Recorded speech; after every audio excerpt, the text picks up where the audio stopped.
Hey everybody, it's Angelo Caruso. I'm on with Jim Gilmore. He is currently president of the Livingston-Sunrise Rotary Club here in southeastern Michigan. Hi, Jim. Hello, Michael. And we're chatting today because Jim's club has had significant membership numbers for the last several years. I don't mean to be too dramatic about this, but compared to a lot of clubs, these guys are rock stars, and I wanted him to share. Jim, I want you to share some of the things that you've tried. And I want to talk about this idea of experimentation because we have that kind of free reign from Evanston now. That's kind of what gave your club permission to try new things, right? Yeah, in a way. We went into the year with really four things we wanted to do that we thought would affect membership. First, we wanted to remove barriers. The barriers to membership being cost, time of day for meetings.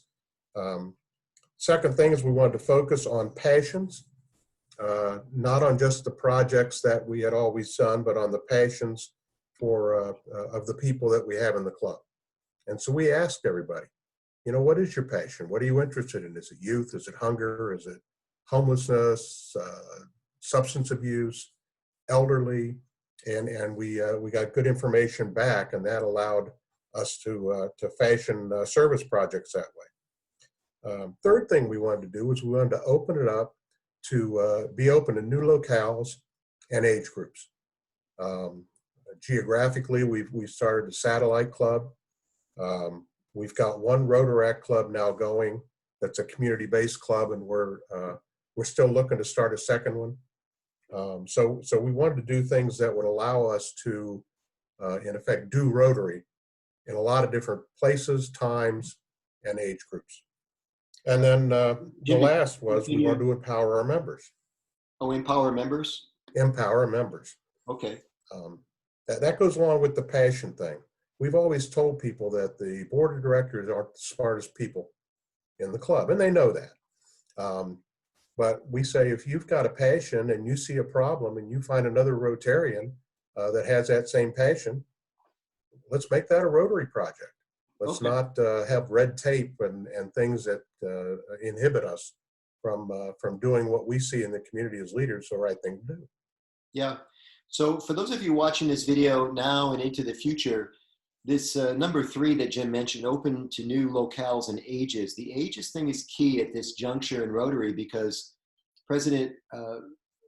immediate past President Barry Rassin, president of Rotary International, had a full court press on Rotaract members becoming full-fledged Rotarians. Why are we limiting ourselves to 30 and above when in fact there are plenty of 29-year-olds in the world, and if you could argue 29, you could argue 28, that could also enjoy the Rotary experience. And I think, Jim, they found out too that not only were we looking down wondering why aren't you guys climbing the ladder, they were looking up saying, why won't you let us climb the ladder? So this was, I think, just in time delivery, and kudos to your club for going after the ages. So the 4 things are eliminate barriers, that's good.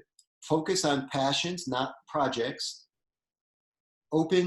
Get open to new ideas about locales and ages, and then of course, empower members. What does empower members mean? We talk about that a lot. What does it mean in your club? Well, I'll give you a perfect example. We have our own foundation that funds projects. And somebody from the foundation to me the other day came and they said, hey, we've got a request from 2 of the club members for a project. Can you tell us a little bit how that gets approved by the board of directors and what the process is? I said, this is the process. And we told people, if you have a passion, you're a leader in the community, you see a problem, you've got another Rotarian or 2 that have that passion, go address the problem. Yeah. Just keep us in the loop so that we can add maybe more people that have that passion and add the support of the club. But we spent an awful lot of time in Rotary going around and getting permission to do the right things. And it's not just the permission problem; it's an attractiveness and an appeal. Because when the big shots in the club, the smartest people on the BOD, are telling the club what they'll be doing that year, it's not nearly the same as the club saying, well, now that you've asked, we're interested in this, this, and this, because if you do this, this, and this, you've got us. You've got us psychologically, you've got us financially, and you've got our clock, because we're going to put in some time, because we love these things. So I love the fact that you guys have put this dialogue on the table. You're all talking to each other like human beings. It's not being run like some sort of, and I'm being dramatic here, dictatorship or, boardroom. But you've done something very clever with pricing. Before we get into this, I want to, into the pricing, I want to talk about the hard numbers, because I always tease people, and we're going to focus on the Get the Word Out Now page for people that want to do better with membership in their clubs. I always challenge people. They say, well, we're doing great with membership. And I'll say, what's your number? So, Jim Gilmore, Livingston-Sunrise Club, what's your number? Well, we started July 1st with 67. Okay. We've added only one new member to the existing club, to the original club that meets on Friday mornings. But now we've added 7 more Rotarians with our M36 Satellite Club, which serves the southern part of Livingston County. And we've added another 7 Rotaractors, who are 7 of the 9 who have chosen to accept dual membership. And that's another pricing thing that we did that was interesting. All right, hang on. Before we get to pricing, I just want to get everybody on the level playing field here. So when you charter a satellite club, the satellite club can't be on the Rotary roster in both definitions. So what you're saying is that the club that hosted the satellite club gets credit for the membership. Yeah, they're members of our club. They just meet at a different time. And the same thing is true for the Rotaract Club, correct? Rotaract is a little trickier. Barry Rassin had set up the groundwork to have dual membership, but they really didn't take it any further than that. Yeah. Well, it's wonderful to give dual membership, but if your club dues puts that out of reach for that young person, 18 to 30, then you really haven't given them much of anything. Yeah, I do think the announcement was made without figuring out all the details, but in defense of anybody that was making the decision, there's a lot of things going on here, and we have to figure it out as we go. I have no problem with that whatsoever. It's kind of exciting. It's like doing a jigsaw puzzle, trying to figure out where the pieces go. So let's stay with the numbers for a second. 67 is a good sized club. What was your plus gain last year, please? Last year, our plus gain was 5. The year before that, our plus gain was 16. And do you know the year before that? Year before that, it was steady. We were right around that number from 45 to 48 for about 5 years.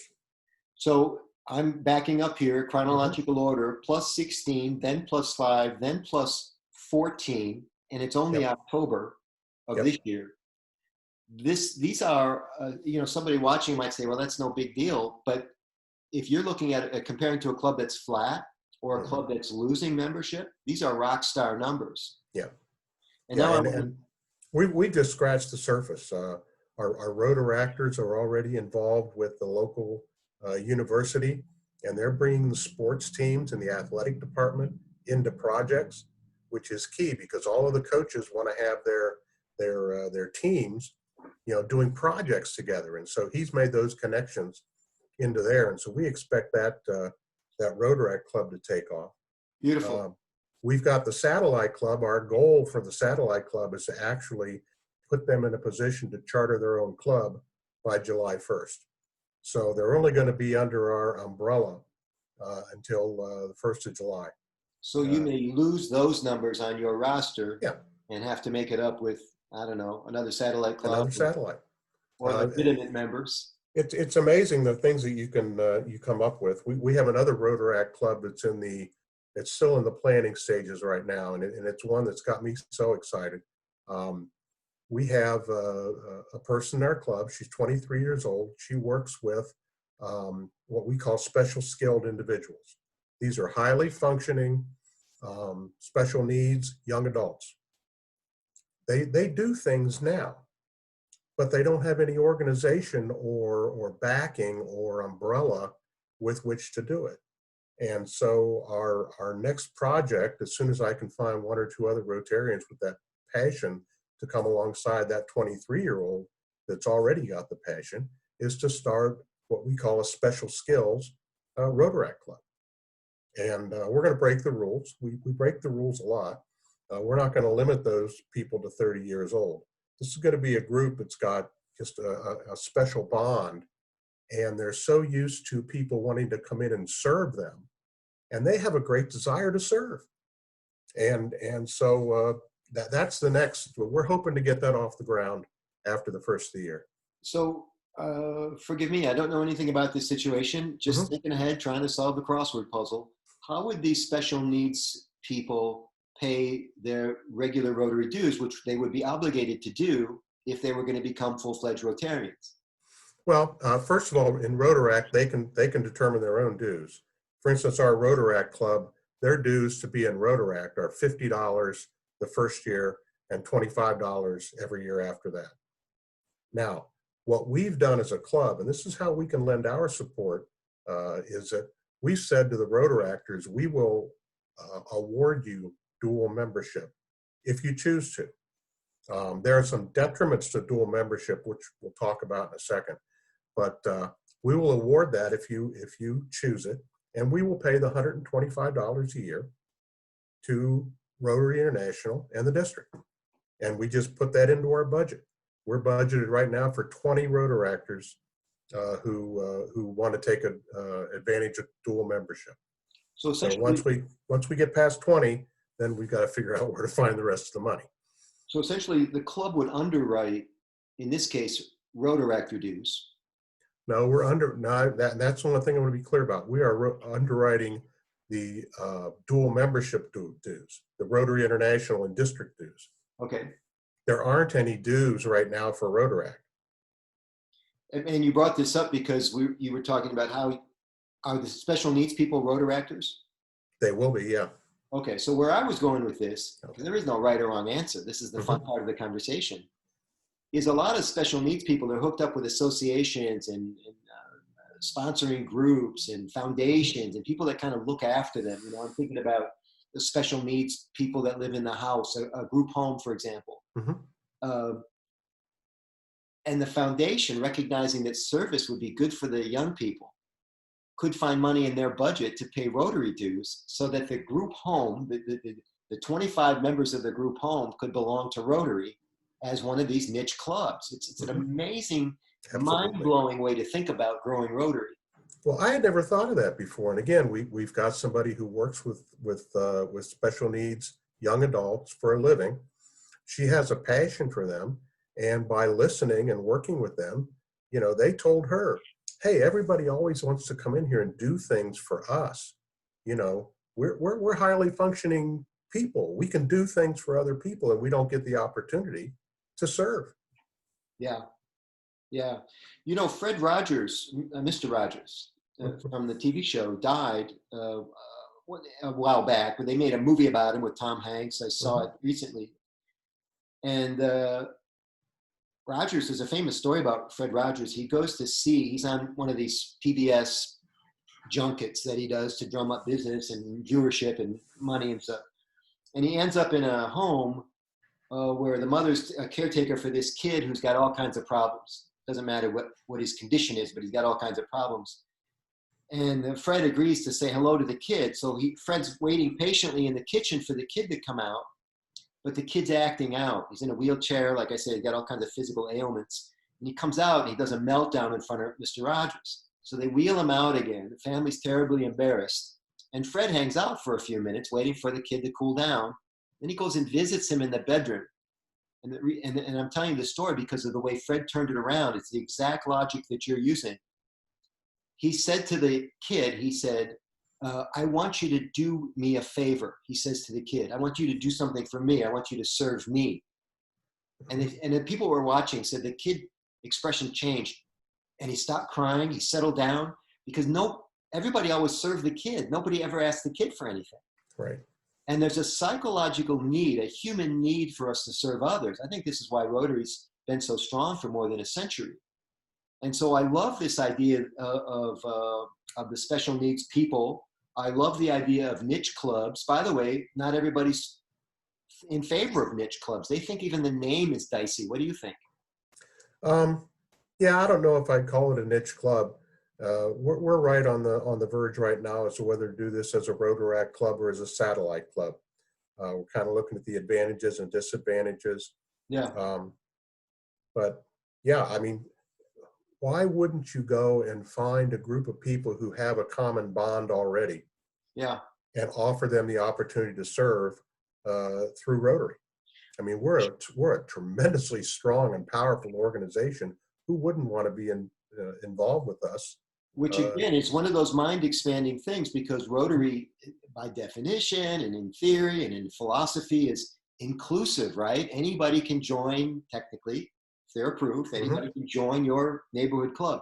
Anybody can join my neighborhood club. But a niche club, I'll use the name of that bad word again. A niche club, by definition, won't allow you, doesn't have to allow you to join if you don't fit into their niche. If you're not a motorcycle enthusiast or a stamp collector or a special needs person. It's an interesting concept. Yeah. You mentioned a minute ago that dual membership can be detrimental. Can you speak to that, Jim? Yeah, this is the power of having other people able to help you just by putting something out on a Facebook group.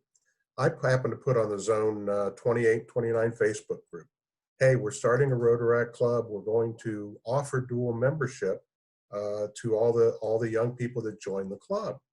And I was just doing that as a way to help conversation on that and maybe spur some other minds to do the same thing. I got a response from somebody that said, be careful, because if they are still a student and they want to continue and they want to get a global grant scholarship from the Rotary Foundation as a Rotarian, they become ineligible. And that's an IRS rule, because we can't have a 501c3 corporation and then have it benefit the members. So you have to be careful with that. And that's what I explained to the Rotaractors. I said, hey, this is the detriment. 7 of the 9 original Rotaractors are pretty sure they're done with their student life, and so they wanted to take advantage of the dual membership. But we had 2 that said, "Oh, I better hold on." Okay, I want to get into the pricing, and then we have some Q&A from the Get the Word Out Rotary page, or Get the Word Out Now page, because I posted that you and I were going to be talking, and I said, what questions do you have about membership? So people have some questions for you. Okay. Now, before we do these dollar signs, everybody, it's important for you to know that neither Jim or I are representatives of Rotary International in Evanston. None of these are necessarily blessed by Rotary. These are just 2 Rotary guys talking about things that have been working for the Livingston-Sunrise Club in terms of getting more members to join the club and stay in the club. And so you want to vet them with your team. You want to talk to people. What do they always say? Check with your doctor before using the treadmill, and check with your CPA before you do anything. So let's start with a baseline, Jim. Membership dues now for RI. Fill us in on that. Do you know the? Well, between the RI and our district dues, it runs about $125 a year. Okay, so this is the amount of money that needs to be covered. And you could do it in straight up, just bill the person, or you, as we're going to find out in just a minute, you can do it in any number of creative ways. I love how you incentivize people to maybe not join Rotary, but certainly to partake in Rotary once they join. Can you lay that on the table for us? Well, are you talking about the dues structure? Yeah. We saw cost. Cost has always been one of the barriers. Yeah. Everybody could say, oh, I mean, how are you going to get a person who's just starting out in their career after college to join a Rotary Club when, you've got student loan debts? I mean, that's a whole other issue with student loan and debt. But what we realized is that at certain stages of your business career, and it usually goes by age, you can afford different things. So we always, as a club, had a base membership of about $600 a year. Right. And that included your breakfast every Friday morning, whether you were there or not. What we came to realize is if you have 60 to 70% attendance, which is really pretty good attendance for most Rotary clubs, you build up a fund, a reserve fund of money for uneaten breakfast, because you're only paying the caterer based on who shows up. Yeah. So we decided, we wondered, how can we use that money? One of the first things we used it for was 3 years ago. We know that if you get Rotarians involved at the district level and at the international convention, that they're going to stay in Rotary longer. They start to get that feel for the breadth of Rotary. 100%. So, yeah, so over 10 years, we have built up quite a reserve fund of about $30,000. And so we said, okay, we're going to do this for this year. We were having a destination district conference, and we said, we're going to give everybody a stipend of $500 if they go to either the district conference or the international convention. We sent 23 people to the district conference that year. You offered it to everybody in the club. Pardon? You offered, yeah, we offered it to everybody in the club. And 23 people accepted the offer and went to the conference. How many would have normally gone to the conference? 10 tops. I mean, it was a nice location. It was pretty good pricing. We probably would have had 10 or 12. And you know how this goes in clubs. It's the usual suspects, yeah. You know, that also go. Interesting to me is 50 plus people declined and the money stayed in the escrow account. Right, right. And you know what we found out? Because we wanted to measure it. This was 3 years ago. Right. We've measured it. Of those 23 people that went to that district conference, 21 are still in our club. And the other two, ironically, have transferred to other clubs because they moved out of the area. Lovely. So we found out that it works. We're going to do the same thing again this year, although we're expanding it a little bit. It's $500 if you go to either the district conference, the international convention, or go on a Rotary-sponsored international project. So we're going to see how that works again this year, but we're excited about it. Well, I do think you're onto something there, that so many people join Rotary and then the only experience they ever have is the club experience, and they are missing out. Yep. So to find some way to incentivize sounds slippery. It's like it's like the word niche. Well, let me tell you the second thing we're doing with that reserve money, those uneaten meals, is we've taken now and we've said if you are 35 years old or younger, we're going to allow you to join Rotary at a reduced rate and still get that breakfast. So our 35 and under, what we call our associate members, they're full members of Rotary, but they get in for, I think the number is $252 a year now. And that includes their breakfast. So we're just moving some of those uneaten breakfasts over to people who may come and eat them. How do you handle headcount if you don't know who's coming to breakfast and you're billing in advance? We always know we're billing it whether you come or not. If you show up, we just take the head count and pay the caterer based on the head count. And the caterer knows that out of our club of 67 there on the Friday mornings, that we're going to have anywhere in the summer from 35 to 45, and now in the winter between 45 and 55. Okay. So I want to plan for that. 4 types of memberships that 2 of which I've never heard of, and then we're going to do some Q&A from the website. Okay. The first one's a regular membership, easy to understand. It's $600. That's a year, right? Yes. And that includes breakfast, as you've explained. Right. Okay, I get that. Second one I also get, it's called an associate membership. I'm not a fan, but some people like it. Associate membership, everybody, is when, is it, you call it a corporate membership sometimes? No. The associate membership is simply a way for us to designate the younger people. That's the 35 years old and younger, or associate. Okay. That is new to me. Forgive me. A little tangent here, everybody.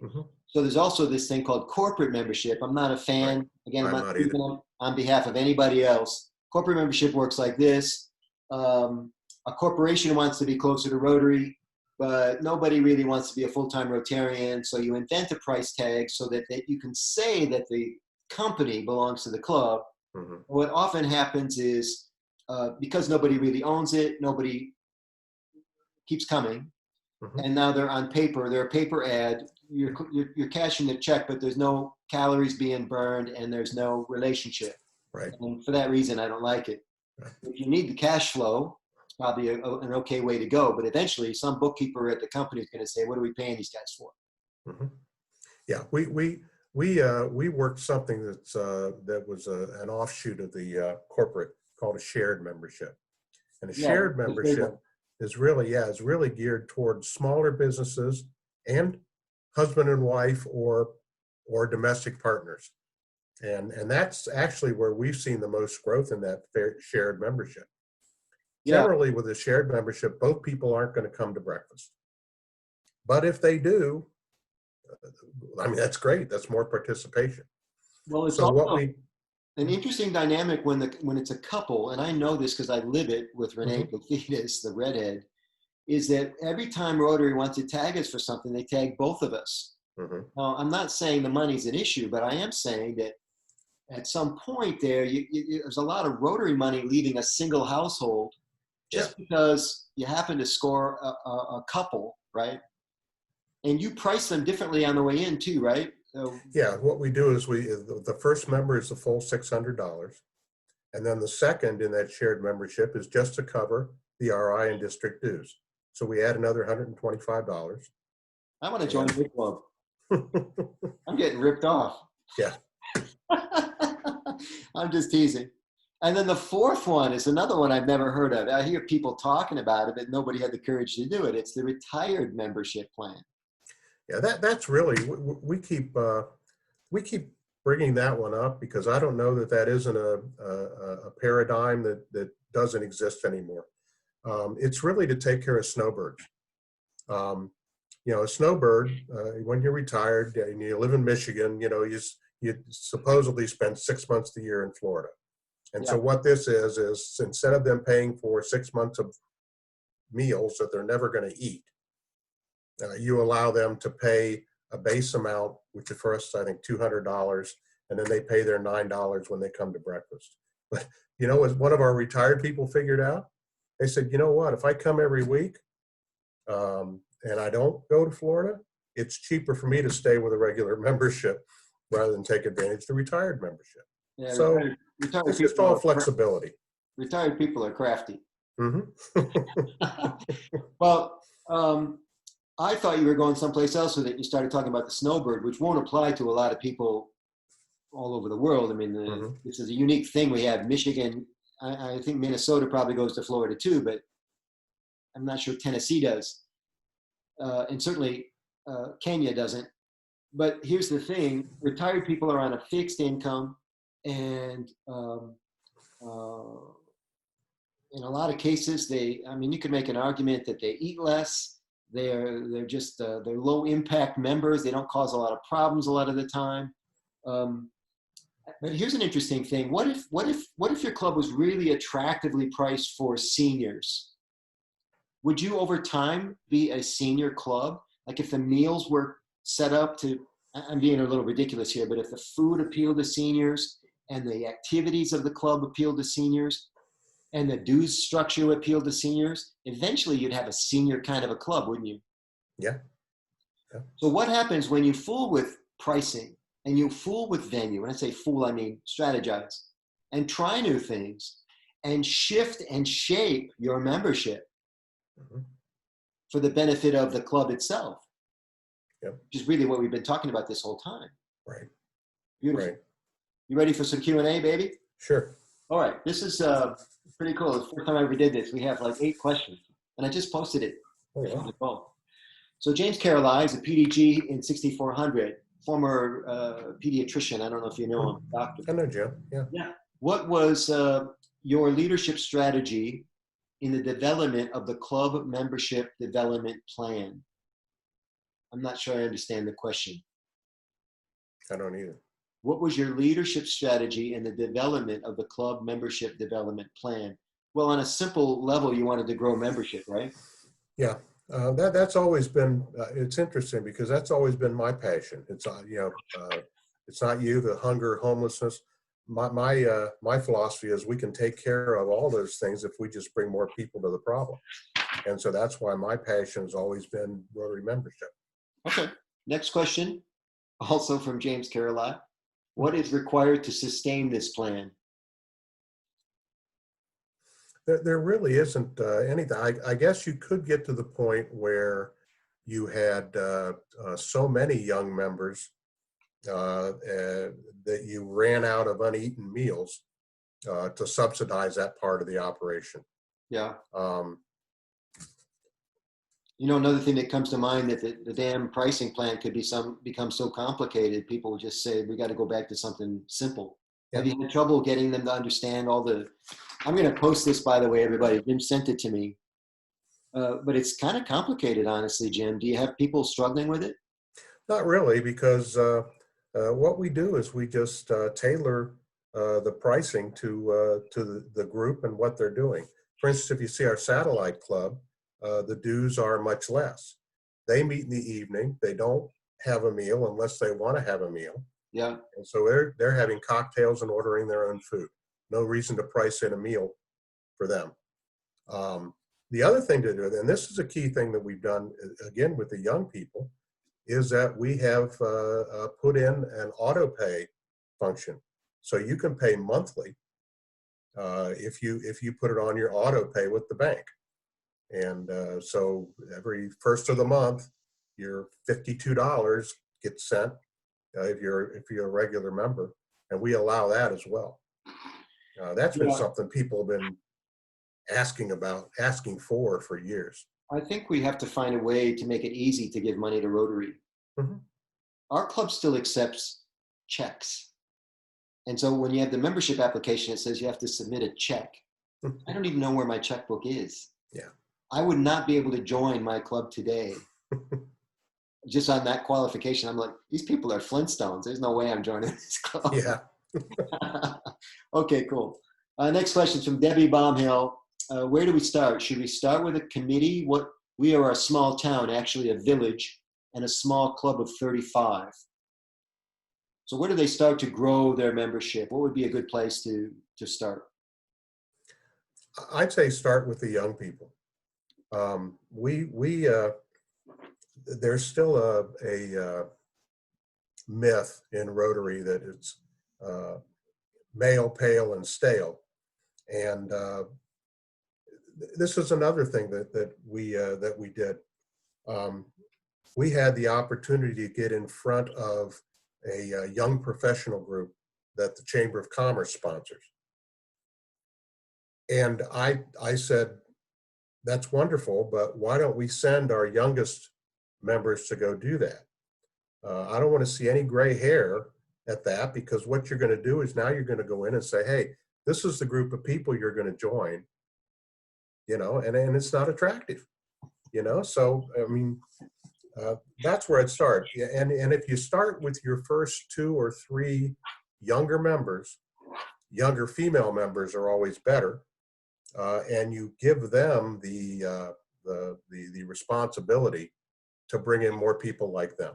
Why are younger female members better? They just seem to be more aggressive in having closer friends that they do more things with. So when you want to bring people to service projects, it seems like the young females are more aggressive in bringing their friends than the young males are. Well, I think they're more outgoing in those social settings for sure. Mm-hmm. Mm-hmm. Maybe I'm just my jaundiced view of things, but I just think that they're better communicators in that social environment. Guys clam up, they stand in the corner with their hands in their pockets, not getting anything done. Bravo. Okay. Jim Henry says, once they get new members, what are they going to do to retain them? We've talked about that a little bit. You're in a sense coercing them to go to the next district conference. I'm assuming you're keeping up a value proposition within the club itself to keep the meetings interesting.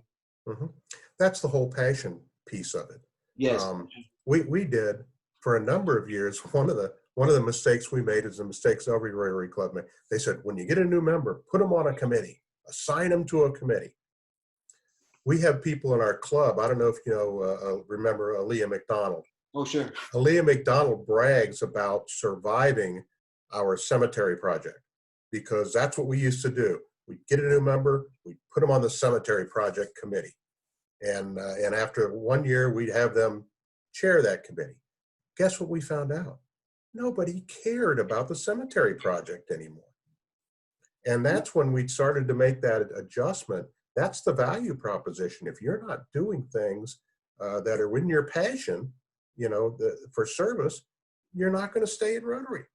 Yeah. And so we find that as the key, is get people involved in their passion. If it's youth, if it's hunger, if it's homelessness, and then you jump right from there to the empowerment piece of it.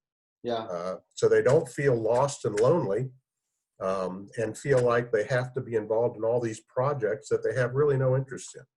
So just to marry two ideas, and we'll do some more Q&A here and wrap up. You talked about getting young people involved and then young people's passion. Well, one thing young people are passionate about, 30-somethings, 40-somethings, their careers are still, you know, they're still upwardly mobile. They're still looking for doors to be open. They're still looking for professional development opportunities. Whereas 60-somethings and 70-somethings, they're kind of done with establishing a network, you know, and having doors open for them, you know. The doors being open for them in a different way, you know. Thank you for holding the door for me. So when you're appealing to young people, I think it's a good idea to have some sort of professional development present in your club. So it makes it, that way they can dovetail their work in Rotary a little bit more. If Rotary is separate from work for them, it's like an if-then proposition or a yes-no proposition. Right. I can only do one or the other. But if they kind of dovetail, easier decision, I think. Well, and not only that, I think you need to add the family in there as well. If you're going to attract young people, you better be talking about projects and opportunities where they can bring their youngsters to serve as well. You bet. We've got that in our M36 satellite club. Their first project is going to be a blood drive in Hell, the town of Hell. They're doing it right in Hell. And it's the day before Halloween. And so several of them have kids anywhere from 10 years old to 16 years old. And they're all going to be dressed up and performing, in effect, for everybody as part of the whole greeting and welcome process for the blood drive. I can see people taking notes of this program. We're surviving the cemetery project. We're donating blood in Hell. Susan McDonald, no relation to Aaliyah, says, what is the age of the new members? It varies. We've had, in the past 2 years, we've had 4 under the age of 25. Other than that, I'd say our average age of a new member is anywhere from 40 to 50. Still younger than the average Rotarian, by it is younger than the average Rotarian. And those are the people that are career minded that we just seem to kind of gather along as we do projects that have high impact, that are well known within the community. We've got a very active group on Facebook, which seems to be, at least in our area, the popular social media. Yeah. For that kind of thing. You know, any club that adds 4 members under 25 is doing something right. So bravo. Let's finish up. Yeah, I was going to ask the same thing. Susan wants to know, are they a diverse group? So the next question, mostly men, mostly women, 50-50? Actually, we are at 55% female right now. Any people of color? No. What's going on with that? We're in Livingston County, Michigan. We're 96% Caucasian out here. Okay. We kind of chuckled about that several years ago, that the few African American people were being bombarded by every service club and chamber to get involved just because of the whole diversity thing. Yeah. And so we don't worry about it. We look more for a diversity of gender, of thought, of politics, yeah. Those types of things, than to worry about racial diversity. Well, I think you're okay. I mean, the club is supposed to mirror the community, so Mhm. you're doing okay. Yeah. The questions are still coming in, Jim. We may never get off the phone here. Sarah Thuo, what is their average percentage of attendance monthly? I think you spoke to that earlier. Yeah, it's around 60 to 70%, depending. I mean, in the summer months, it's down a little bit. You've been out to our club, and I know Red has too. We have more fun on a Friday morning at 7:15 than I think we're probably entitled to, and without alcohol. So, I did. I spoke at an event at your place, mhm. which was specially designed to bring in potential new members. What was the attendance that day? Well, that was a county-wide. I think we had 175 Yeah. altogether that we So brought in for that. we've been doing that in our club. Every quarter, we do a program called Food for Thought. It's the same Mhm. damn Rotary Club and the same damn menu. Everything's the same, except we call it something different. Mhm. And we've programmed everybody to think that you're going to get 100 people that day. We're going to get 100 people to come that day. And we've tripped on a success formula for it. I'll do another call on that another time. Mhm. But I think big crowds are, once in a while, are a really good thing for a club. Let's do three more questions. Susan Mulcahy Harrelson, what type of fun events do they plan to bump up their membership? Well, one of the things that we've done is once every quarter we have because it turns out every quarter there's a fifth Friday. So what we've done is on the fifth Friday we don't meet, and we go meet somewhere else on Thursday night. Um, so we have a little mixer. The last one we did in August, we actually used that to kick off the satellite club. Okay. Because we just went down and had it in the venue that they usually have, and we packed the place. So, that's the kind of fun things we do. Um, Yeah. The we're doing fifth part of Friday. our holiday, projects this year. We're actually having 30 to 40 people are going to be going up to Frankenmuth for a day, and just to celebrate the holidays up there. So, we have an interesting and fun group. The last question is from Melissa Ward, who is one of my Rotary coordinator buddies from the Mm-hmm. I know Eastern Melissa. United States. How do they maintain momentum and enthusiasm? It's kind of a good way to wrap up. Mm-hmm. What's the overall secret sauce for your club and the juice? I think it's the friendship and the fellowship and the friendships that have developed just because we're bringing people together. I noticed this 10 years ago. There were two people for them. They both came to Rotary with different sponsors. And then I found out that now every Thursday morning early, they get together and walk 5 miles over at the park together. I mean, we have a group of people who enjoy each other. And we kind of we tell people that. You said, if you've got somebody that's a friend of yours and you get along with the people in our Rotary Club, very good likelihood that that person's going to get along with them as well. And so we keep bringing in people that are like us and like to do the things that we like to do. And so that seems to just help build. I love it, and all of the research from Evanston suggests that it's the relationships, it's the friendships that are the secret sauce for these clubs. Yeah. It's Yeah. interesting that a lot of Rotary presidents, and I know you're president this year, are so intent on ringing that bell because when they ring the bell, they can start the meeting. But the problem is when they ring the bell, everybody has to stop talking and developing relationships with the people next to them. Right. So if the people aren't in the room before the bell rings to have that kind of time together, or they can stay afterward, which a lot of people can if they're on their way to work or whatever, you Mm-hmm. kind of euchred them out of that chance for the relationship until they get to a project or the fifth Thursday or fifth Right. Friday event. Right. Yeah. And I would have to believe that there's a lot of clubs that are like this as well. We had a situation today. There's another nonprofit in the area called Second Chance Ministry, and they have a fundraiser tonight that it's a play, and 5 people in our Rotary Club also are connected with Second Chance Ministry, and 5 of them are in that play tonight, that dinner theater thing. We have so many people in our club that are also involved in other projects and efforts in the community together that it just clicks. Jim Gilmore, president of the Livingston-Sunrise Club here in Southeast Michigan. The city is Brighton, Michigan, everybody, if you're wondering about the geography. Jim, you're a fantastic Rotarian, a good person. We've been friends for quite a while. I'm so glad you're having success in your club, and thank you so much for being on with us today. Will you be available in comments on the Get the Word Out page to, if people have questions or want to drill down further? Absolutely. Great. I will share your pricing with them with your permission, the club's pricing. Sure.